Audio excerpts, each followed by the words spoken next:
প্রিয় শিক্ষার্থীবৃন্দ, এইচএসটিউ physics world চ্যানেলে তোমাদেরকে সবাইকে আমি স্বাগতম জানাচ্ছি।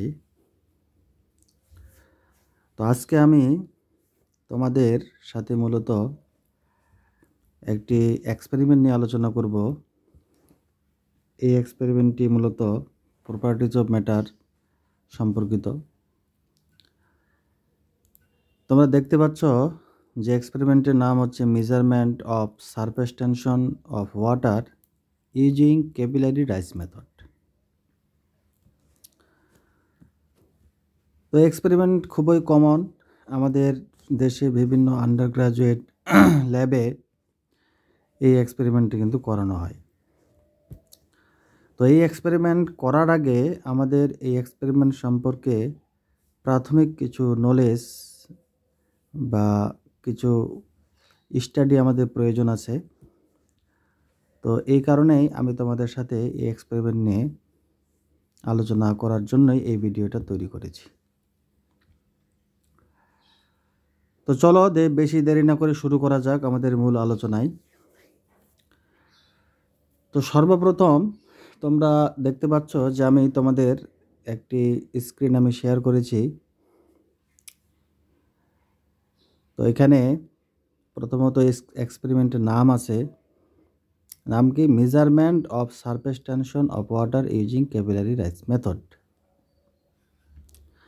তাহলে অবজেক্টিভ কি? অবজেক্টিভ হচ্ছে আমরা বুঝতে পারছি যে আমরা আসলে ওয়াটারের সারফেস টেনশন আমরা মেজার করতে চাই, পরিমাপ করতে চাই। কোন মেথডে? মেথডটার নাম হচ্ছে ক্যাপিলারি রাইজ মেথড। এটি হচ্ছে আমাদের মূল উদ্দেশ্য। তো আমি সুবিধার্থে আমি একটু স্ক্রিন রাইট করে নিচ্ছি বোঝানোর সুবিধার্থে।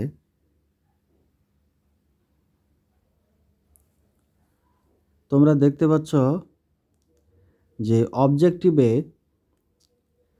টু ডিটারমিন দি সারফেস টেনশন, তাহলে আমরা কি নির্ণয় করব? এখানে সারফেস টেনশন নির্ণয় করব অফ ডিস্টিলড ওয়াটার। তো তোমাদের এখানে বলি যে ডিস্টিলড ওয়াটার এখানে আসলে কেন বলা হচ্ছে। ডিস্টিলড ওয়াটার হচ্ছে এমন একটা পানি যেটা ফুটিয়ে বাষ্পে পরিণত করার পর আবার সেই বাষ্পকে ঠান্ডা করা হয়, ঠান্ডা করে আবার সেটা তরলে রূপান্তর করা হয়। তো এতে কি হয়? এতে ওই পানিতে যেগুলো মিনারেল থাকে, ইমপিউরিটি থাকে, অথবা ব্যাকটেরিয়া বা গন্ধ থাকতে পারে, রং থাকতে পারে, এগুলো কিন্তু সব কিছু কিন্তু রিমুভ হয়ে যায়। এই জন্য এই প্রসেসটাকে বলা হয় প্রসেস অফ ডিস্টিলেশন। তো এই প্রসেসে যদি পানিটাকে বাষ্পে পরিণত করার পরে আবার তরলে পরিণত করা হয়, তাহলে কিন্তু এই মিনারেলগুলো, ইমপিউরিটি কিন্তু দূর হয়ে যায়। তো এই ধরনের যে ওয়াটার সাধারণত ল্যাবরেটরিতে ব্যবহার করা হয়, মেডিকেল অ্যাপ্লিকেশনে ব্যবহার করা হয়, এবং সেই সমস্ত জায়গায় বেশি ব্যবহার হয় যেখানে মিনারেল ফ্রি ওয়াটার প্রয়োজন হয়, অপরিহার্য।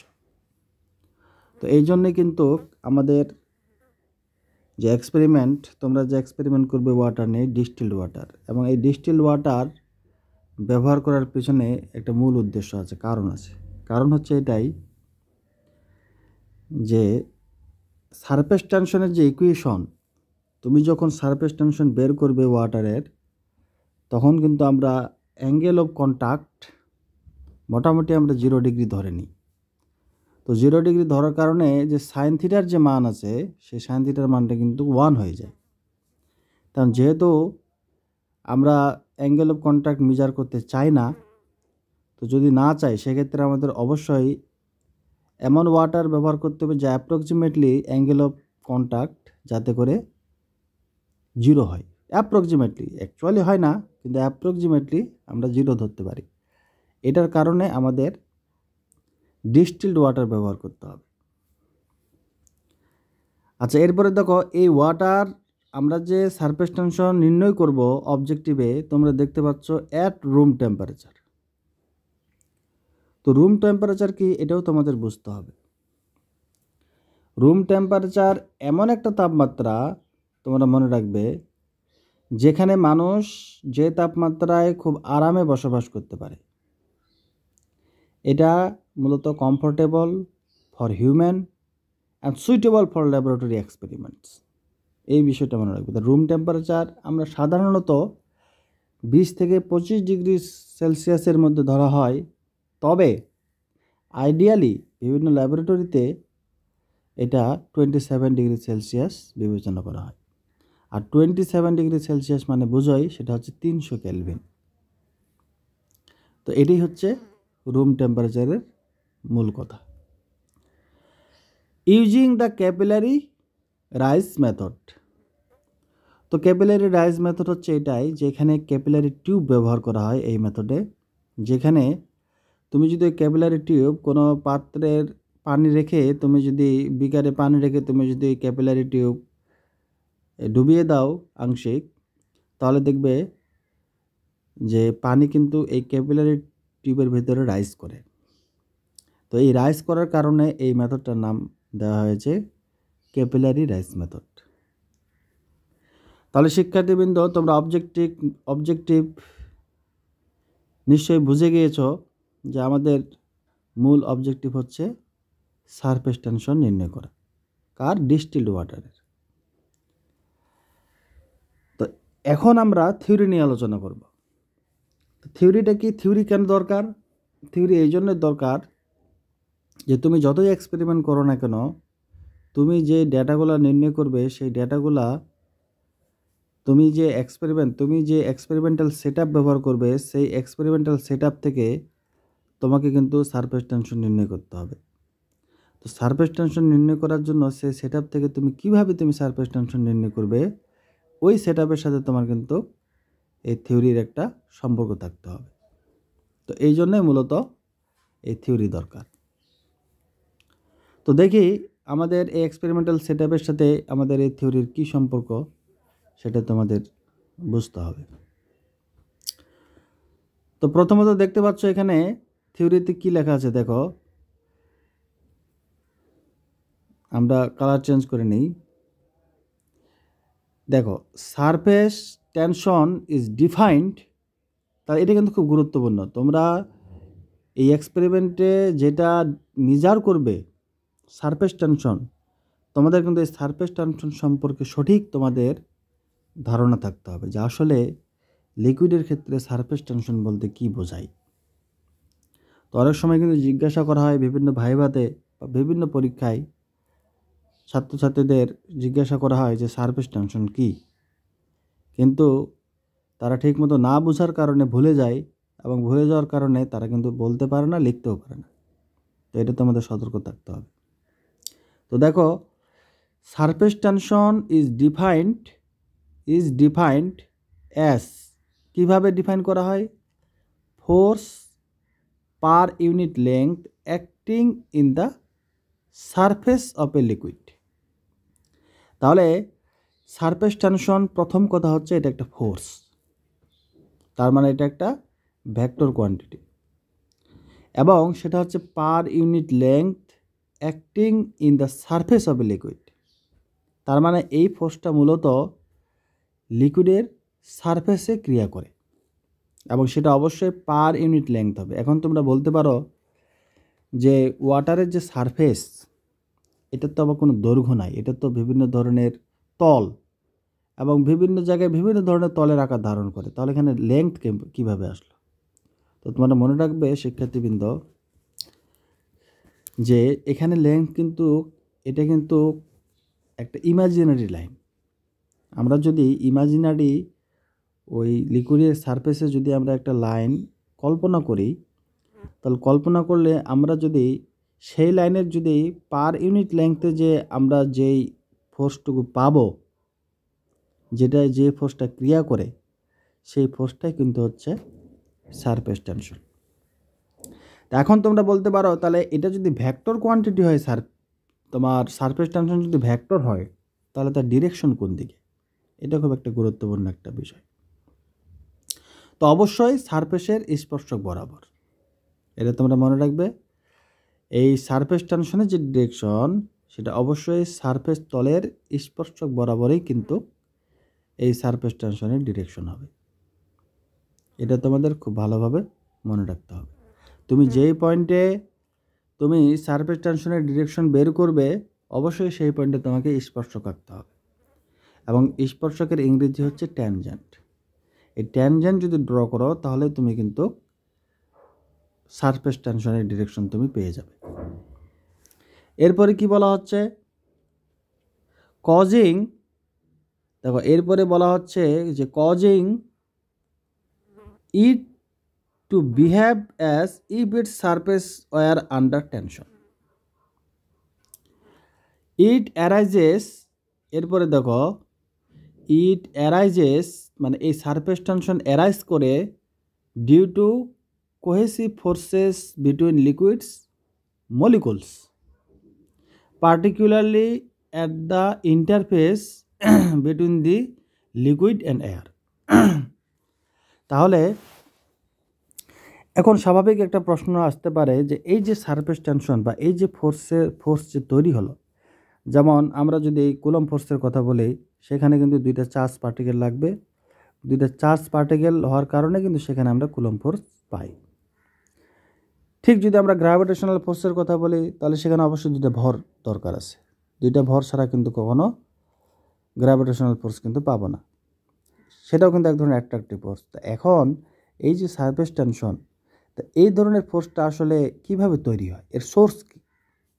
তোমরা মনে রাখবে এর সোর্স হচ্ছে মূলত এই লিকুইডের ভিতরে, দেখো এখানে it arises due to cohesive forces between liquid molecules. তাহলে এই লিকুইডের ভিতরে যে মলিকুলসগুলো আছে তাদের মধ্যে যে কোহেসিভ ফোর্সেস আছে, বিভিন্ন ধরনের কোহেসিভ ফোর্সেস, এই কোহেসিভ ফোর্সেসই হচ্ছে এই সারফেস টেনশন সৃষ্টি করে। এখন প্রশ্ন কিভাবে সৃষ্টি করে? তো কোহেসিভ ফোর্সের বাংলা হচ্ছে কিন্তু তোমরা মনে রাখবে এটা কিন্তু এই কোহেসিভ ফোর্স কি, এটা কিন্তু তোমাদের আগে জানতে হবে। তো আমি ক্রিয়েট নোট করি এটা বোঝার জন্য। তো কোহেসিভ ফোর্স কি এটা আমি তোমাদের বলি সর্বপ্রথম, এটা কিন্তু inter molecular attractive force acting between like molecules within a substance. তাহলে একটা লিকুইড হোক বা যে কোনো পদার্থ হোক, তার ভিতর যে ইন্টার মলিকুলার যে অ্যাট্রাকটিভ ফোর্স আছে, যেটাকে আমরা বলি আন্তঃআণবিক বল, তো এটাই মূলত হচ্ছে কোহেসিভ ফোর্স। তখন এটা কিভাবে সারফেস টেনশনটা তৈরি করে, এটা এখন আমি তোমাদের একটু বোঝাবো। তোমরা দেখো, খেয়াল করো। তো আমরা যদি একটা ওয়াটার সারফেস এখানে ধরে নেই, বিকার একটা ধরে নেই, ধরে নাও এখানে একটা পানি আছে, এখানে এই বিকারে আমাদের ওয়াটার আছে। এখন এই ওয়াটারের ভিতরে যে মলিকুল আছে, অভ্যন্তরে যে মলিকুল আছে, এই মলিকুল কিন্তু চারিদিক থেকে কিন্তু ইন্টার মলিকুলার যে ফোর্স বা কোহেসিভ ফোর্স ইকুয়াল, যার কারণে এই মলিকুল কিন্তু সারফেস টেনশন তৈরিতে কোনো ভূমিকা পালন করে না। এখন ঠিক ইন্টারফেসে যেখানে লিকুইড এবং এয়ার, এদিকে কিন্তু এয়ার আর এটা হচ্ছে লিকুইড, বিকারে আমরা নিয়েছি কি লিকুইড। তাহলে লিকুইড এবং এয়ারের মধ্যে যে ইন্টারফেস আছে, তোমরা দেখো আমি একটু কালার চেঞ্জ করে নিই সুবিধার্থে। এই যে ইন্টারফেস আছে, এটা কিন্তু আমাদের ইন্টারফেস। তো এই ইন্টারফেসে কী হয়, সেই ইন্টারফেসে যেটা ঘটনা ঘটে, এইখানে যে তোমার এই ইন্টারফেসে যে মলিকুলগুলো আছে, তো এই মলিকুলগুলো কিন্তু চারদিকে সারাউন্ডিংয়ে কিন্তু অন্যান্য মলিকুল নাই। তো না থাকার কারণ হয় কি, এটা কিন্তু সবসময় নিচের দিকে আকর্ষণটাই বেশি অনুভব করে, বেশি ফিল করে। তো সব মলিকুলগুলো যদি এভাবে নিচের দিকে যদি সবচেয়ে বেশি যদি তারা ফোর্স অনুভব করে, বিশেষ করে কোহেসিভ ফোর্স বা ইন্টারমলিকুলার অ্যাট্রাকটিভ ফোর্স, তাহলে কী হবে, তাহলে এই যে উপরে যে সারফেসের যে তলটা আছে, এই তলটা কিন্তু সংকুচিত হওয়ার চেষ্টা করবে, সংকুচিত হওয়ার চেষ্টা হবে। তো এই যে সংকুচিত হতে চাইবে, তাহলে সংকুচিত হতে চাওয়া মানে কি, অবশ্যই সেখানে একটা টান সৃষ্টি হওয়া, যেটাকে আমরা বলতেছি টেনশন, টান। এই যে টান সৃষ্টি হচ্ছে, সেই টান থেকেই মূলত এই সারফেস টেনশন ফোর্সের উৎপত্তি। তাহলে ছাত্রছাত্রীবৃন্দ তোমরা নিশ্চয়ই বুঝতে পেরেছ। এখন তাহলে ম্যাথমেটিক্যালি যদি এখন আমরা সারফেস টেনশন ডিফাইন করতে চাই, অবশ্যই তোমরা মনে রাখবে সারফেস টেনশন কিন্তু ভেক্টর কোয়ান্টিটি, যদিও অনেক সময় ভেক্টর দেওয়া হয় না, কিন্তু আসল ডেফিনেশন কিন্তু সেটা অবশ্যই ভেক্টর চিহ্ন দিতে হবে। আর পার ইউনিট লেংথ নিচে হবে এল, এবং ইউনিট হবে নিউটন পার মিটার। এটা কি ইউনিট? তাহলে তোমরা নিশ্চয়ই বুঝতে পেরেছো যে সারফেস টেনশন কি। তো সারফেস টেনশন মূলত হচ্ছে একটা ফোর্স। কোন ফোর্স? এটা অবশ্যই লিকুইডের সারফেসে পার ইউনিট লেংথে ফোর্স। লেংথ কোথায়?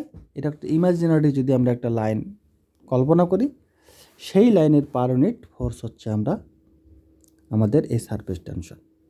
এবং এখানে গুরুত্বপূর্ণ দুইটা কোশ্চেন জিজ্ঞাসা করা হয় তোমাদের বিভিন্ন ভাইভাতে। সেটা হলো, এক হচ্ছে হোয়াট ইজ সারফেস টেনশন, এবং এই সারফেস টেনশন কীভাবে সৃষ্টি হয়, এর উৎপত্তি কোথা থেকে।